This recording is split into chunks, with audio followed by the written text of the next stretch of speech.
What's good, YouTube? Welcome back to the channel. Welcome back to another reaction video. We got the year Darrelle Revis shut down, everyone. Let's check this out. Quarterback is arguably the hardest position Revis Island. in the NFL. Nearly every snap, you're on an island, attempting to cover the quickest, most twitchy athletes in the world. Facts. One man never feared being on an island. In fact, he made it his own. So I prided my offseason on staying off of Revis Island. Darrelle Revis left receivers stranded week after week, but in 2009, he put together the greatest season of any corner ever, making all pros and Hall of Famers look like castaways. That 2009 season will never, ever be replicated. That's impossible. So let's look Not for especially with how many good receivers you got now, like bro, Justin Jefferson, Jamar Chase, you know what I'm saying, Devontae Adams, and CeeDee Lamb and them boys, bro. It's gonna be tough for anybody to be on Revis's level, bro. The year Darrelle Revis shut everyone down.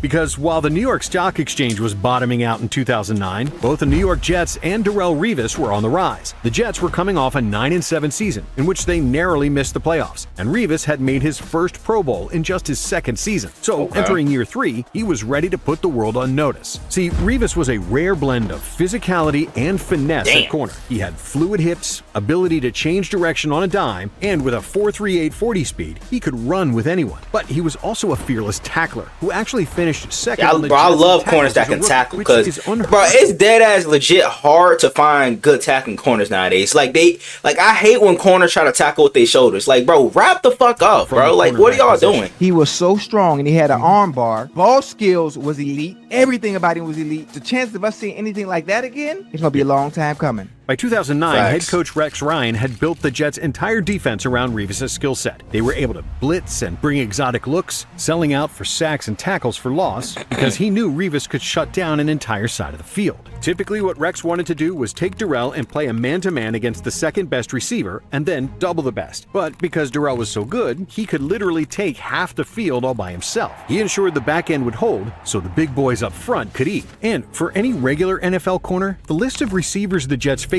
in 2009 would look like a murderer's row. But for Darrelle Revis, it was a chance to host some of the biggest superstars at his newly revered tropical wasteland, Revis Island. The Jets opened the season with the Houston Texans, and for Revis, that meant he'd be manning up Andre Johnson. If anyone needs a refresher, Andre Johnson so is cold, one of the most complete receivers the NFL has ever seen. He was big, tough, him and Megatron at that time, yo, and he had a mean right hook. But Revis blanketed him, holding Johnson to 35 yards and 35 yards is first down. crazy. To put in perspective how tough of a task that is, Johnson proceeded to go for 149 yards and 2 touchdowns the next week. Maybe he should have used that right hook against Revis. But this was just the start for Darrelle, because week 2 brought Randy Moss, an even tougher opponent. Didn't he hold him for like 24 yards? Randy Moss. He had started the season in true Moss fashion with 141 yards in week 1. But when you book a ticket to Revis Island, even the best get stranded. And Moss finished their week 2 game with just 4 receptions for 24 yards. Gosh, to make matters worse, Moss got another shot at Revis in week 10. That nigga and had just 5 receptions for 34 yards in that matchup. Darrelle, however, finished the 2 games with 4 passes defended and an interception. And if Hall of Famers struggled, what do you think it was like for average receivers? They became first-class castaways. Justin Gage barely caught more passes than Revis defended. Who the fuck is Justin Gage? 37 yards in week 3. Then in week 4, even the big-bodied Marcus Colston couldn't shake him. And Drew Brees was smart enough to stay away from Revis altogether, as Colston caught just 2 passes for 33 yards. Week 5 was probably Revis's worst all year, and it came at the hands of Ted Ginn Jr. of the Miami Dolphins.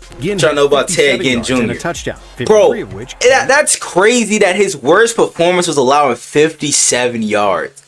That tells you how dominant bro was. A single play. But yo, let's get back to the 57? Hall of Fame, because next in line was Terrell Owens. Owens is top 3 in career receiving yards and touchdowns, but he added next to nothing to those tallies in his 2 matchups with Revis in 2009. Owens had 3 receptions for 13 yards in their Week 6 matchup, and then 3 receptions for 31 yards in Week 13, as Revis silenced one of the loudest receivers in NFL history. But after his first matchup with T.O. backed up his shit though when he did talk. Average receivers looked terrible. He held Lewis Murphy to 58 yards, Devon Best to 18 yards, Mike Sims-Walker to 49 yards. It was like clockwork. His next big matchup came in Week 12 against Steve Smith, who had a horrible trip to Revis Island. Revis kicked the game off with a pick 6. I just know Steve Smith was talking hella shit before that game too, bro. Smith to 1 reception for 5 yards. Smith was so wrapped up that he celebrated that lone catch like a touchdown. The next time Delhomme looked to push it deep to Smith, Revis pushed him all the way to the sideline before snagging bagging his second. I mean, that is game. crazy, Darrelle bro. closed out his 09 campaign facing 3. Like they always receivers. teach, like they always teach you as a corner to use the damn sideline as an extra defender, bro. I don't even think Darrelle Revis even needed that sideline. I ain't gonna It hold was you, Roddy bro. White, who he held to just 2 receptions and 16 yards. Then Reggie Wayne, who finished with just 33 yards. Reggie Wayne. And finally, Reggie Wayne was so underrated, had bro. 0 shot against Revis. That's as many catches as Ocho had too. 0. In the Damn. 2009 regular season, Darrelle Revis lined up across from a Hall of Fame or All-Pro receiver in 9 separate games. Names like Reggie Wayne, Andre Johnson, Steve Smith, Terrell Owens, and Randy Moss were all held to 35 yards or less. Oh my That level of gosh, bro, shutdown that is ability crazy. hasn't been seen before or since. Not from Deion Sanders, Rod Woodson, or even Charles Woodson, who we'll get to later. Revis allowed just And bro, like I feel like the 46 Jets really wasted his career, bro. Like he should have been on a whole different team. Cause I don't even think, did he even get a ring? I don't think he did, bro. Like the Jets just completely wasted his career, bro. receptions, Like 465 yards, and 3 touchdowns over the entire season. Not to mention Crazy. defending an NFL record 31 passes, intercepting 6, and taking 1 back for a touchdown. And Damn. while the individual numbers are great, behind Revis's elite play, the Jets boasted the #1 defense in the league, allowing the fewest points and yards against. This, in my opinion, was the best year a corner has ever had, the most impact a corner has ever had in the National Football League. They also secured their first playoff berth in 3 years, where Revis continued to assert his dominance. In the wild card round, he faced Chad Ochocinco for the second time. This time, he had an interception and held Ocho to just 2 receptions for 28 yards, as the Jets upset Cincy. They would then go on Okay. to defeat the Chargers in the divisional round, as Revis grabbed another interception and set up a conference championship bout with Reggie Wayne and the Colts. And despite losing the game 30-17, Revis shut down Wayne for the second time that season, holding him to 3 receptions for 55 yeah, so yards. you can't blame Darrelle Revis on that loss, bro. Greatest season He did his part. ever seen from a cornerback. And like But I said, bro, unfortunately, like they the wasted Kings- his best season.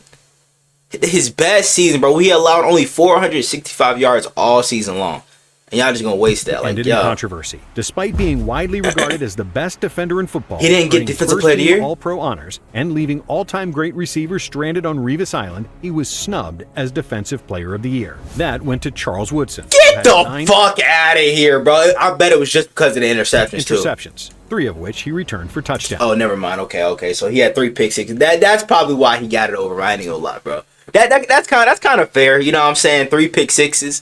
But like, bro, when you have a year like Darrelle Revis had, bro, you cannot snub him off that award. You really can't. How many yards did Charles Woodson allow that year, bro? And while Revis may not have matched Woodson's interception numbers, by the end of the year, QBs weren't allowed 11 receptions total over the last 6 games of the season. His PFF rating of 97.6 is still the highest ever for a corner, and throwing the ball anywhere near Revis netted quarterbacks a 32.3 passer rating. A QB could spike the ball into the ground every play and be better off, as it would give him a 39.6 rating. What Darrelle Revis did in 2009, we will likely never see again. Nope. It was the perfect combination of a player at the peak of his powers, passing every test the game has to offer. And it's safe to say that after it, receivers thought twice before booking a trip to Revis Island. Island. Hey, man. I want to know what you guys think down in the comments below. Y'all let me know what other NFL videos y'all want me to react to. Without further ado, I'm out. Gang!